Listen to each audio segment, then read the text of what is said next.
on parle d'une communication. Communication hormonale. Ça veut dire tout simplement communication, deux organes qui communiquent à l'aide des hormones. On a vu un premier organe et maintenant on va étudier le deuxième organe, c'est le pancréas. Donc, le deuxième organe, c'est le pancréas. Comment on peut savoir que le pancréas joue un rôle très important dans la glycémie? Le pancréas se trouve dans la cavité abdominale. Donc, il est situé sous le foie et est lié au duodénum. Le pancréas, c'est une glande, puisqu'il est responsable de la sécrétion des hormones. Le pancréas, on parle d'un organe mixte. Qu'est-ce que ça veut dire mixte? Mixte, ça veut dire qu'il a double rôle. Elle intervient dans la digestion, puisqu'il est lié au duodénum, et elle intervient aussi dans la régulation de la glycémie.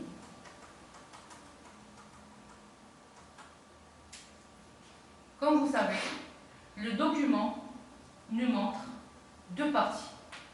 Avant l'ablation totale du pancréas, l'ablation ça veut dire istiqsal, ça veut dire hiyidna le pancréas. Ablation totale du pancréas et après l'ablation du pancréas. Avant l'ablation, qu'est-ce qu'on remarque? Que la glycémie est de l'ordre de 1 gramme par litre. Par contre, après l'ablation, on remarque qu'il y a une augmentation de la glycémie. Le fait de dire une augmentation de la glycémie qui peut dépasser 2,5 ou 3 grammes par litre, ça veut dire qu'on parle d'hyperglycémie. Ce qu'on peut conclure, on peut déduire que le pancréas joue un rôle très important dans la régulation de la glycémie.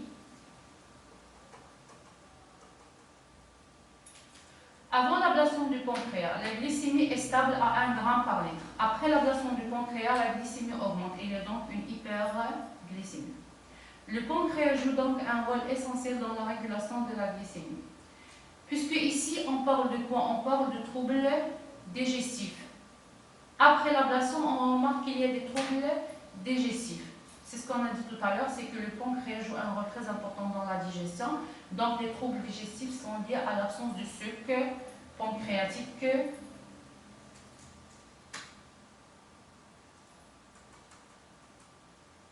Très bien.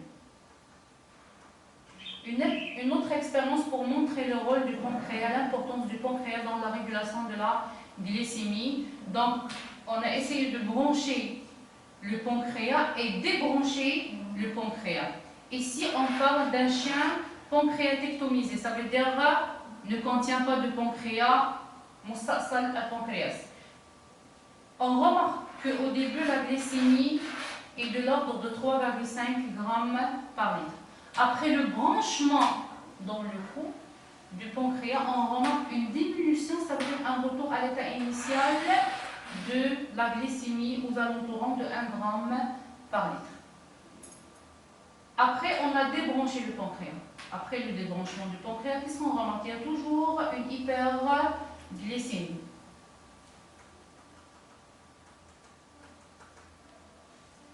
Suite à la greffe du pancréas au niveau du cou, la glycémie qui était anormalement élevée diminue et redevient normale 0,95 g par litre.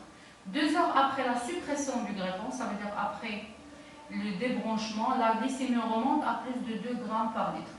Nous pouvons donc en déduire que le pancréas participe à la régulation de la glycémie en l'abaissant. Rôle hypoglycémiant.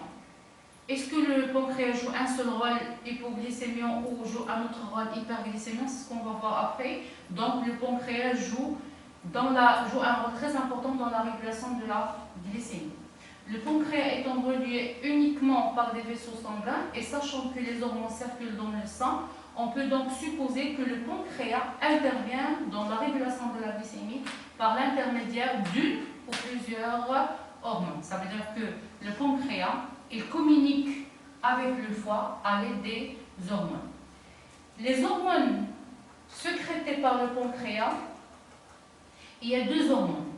Il y a le glucagon et l'insuline. Le glucagon et l'insuline, ce sont des hormones de nature protéique. Protéique, ça veut dire formé par des acides aminés.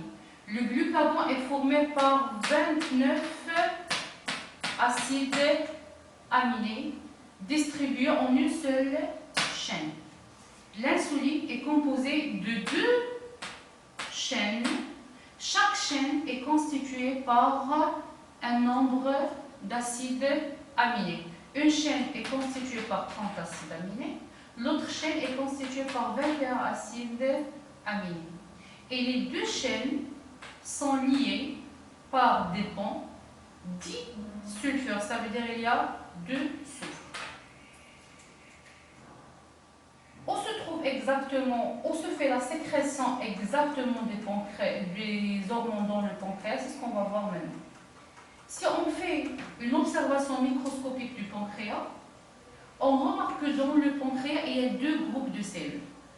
Il y a un premier groupe, c'est petit a, et le deuxième groupe, c'est petit p. Le premier groupe, ce sont les acénies. Ce sont les cellules qui interviennent dans la digestion. Ça veut dire qu'elles sont responsables de la sécrétion de sucre pancréatique.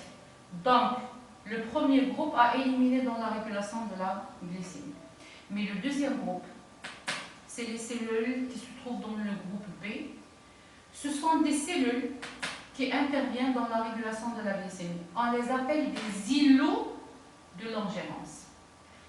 Ça, c'est un schéma du pancréas.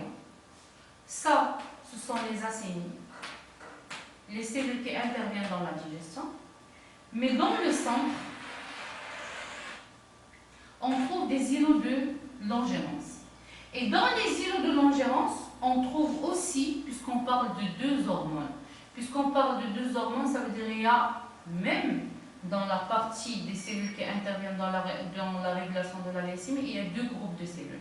Il y a des cellules périphériques et il y a des cellules qui se trouvent dans le centre. Donc, on a deux hormones, insuline et glucagon. Pour savoir quelles sont les cellules responsables de la sécrétion de l'insuline et quelles sont les autres cellules responsables de la sécrétion du glucagon, on va faire une expérience de luminofluorescence. Humino, ça veut dire luminité. Fluorescence, ça veut dire ish'a. Donc, on sait très bien ce que ça veut dire la fluorescence. Ça veut dire ish'a, tout simplement. On a utilisé, puisqu'on parle de l'immunité, on a utilisé des anticorps. Les anticorps anti-insuline avec pigments verts et des anticorps anti-glycagon avec des pigments rouges. Donc, tout simplement. Les anticorps anti-insuline, ils vont s'associer aux insulines, aux cellules responsables de la sécrétion de l'insuline. Donc, la partie verte, c'est la partie où se fait la sécrétion de l'insuline. Par contre, anti-glycagon, ça veut dire anticorps. Anticorps, ça veut dire se fixe sur les cellules responsables de la sécrétion du glucagon. Et la couleur, ça va être rouge. Donc, tout simplement, les cellules périphériques ou les cellules qui se trouvent dans la périphérie de la couleur rouge, ce sont les cellules responsables de la ou dans la sécrétion du glucagon. Par contre, les cellules qui se trouvent dans le sang, les cellules de couleur verte sont les cellules responsables dans la sécrétion de l'insuline. En résumant tout ce qu'on a dit, une coupe au niveau du pancréas montre deux groupes de cellules. Un premier groupe qui intervient dans la digestion. Deuxième groupe, c'est les îlots de Langerhans. Dans les îlots de Langerhans se trouvent des cellules périphériques responsables de la sécrétion de l'insuline et des cellules centrales responsables dans la sécrétion du glucagon. Les cellules en rouge, ce sont les cellules alpha. Par contre, les cellules au milieu, ce sont les cellules bêta. Les anticorps anti-insuline vont aller se fixer sur les cellules productrices d'insuline. Les anticorps anti-glucagon vont aller se fixer sur le glucagon des cellules productrices du glucagon. Les résultats montrent que les cellules qui produisent l'insuline sont situées au centre des îlots et occupent 65 à 80% des îlots. Elles sont appelées les cellules bêta. Cellules bêta, c'est ici, c'est l'insuline. les cellules qui produisent le glucagon sont situées en périphérie. C'est les cellules alpha, ça veut dire glucagon, qui produisent le glucagon sont situées en périphérie des îlots et occupent 15 à 20% des îlots. Elles sont appelées cellules alpha.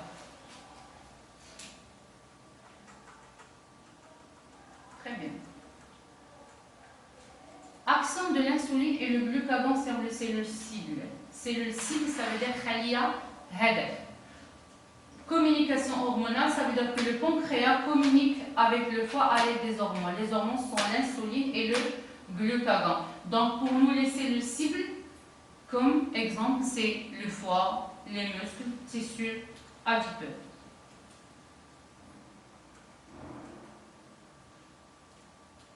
Ça, la courbe, elle représente la variation de la glycémie en fonction du temps, avant l'injection de l'insuline et après l'injection de l'insuline.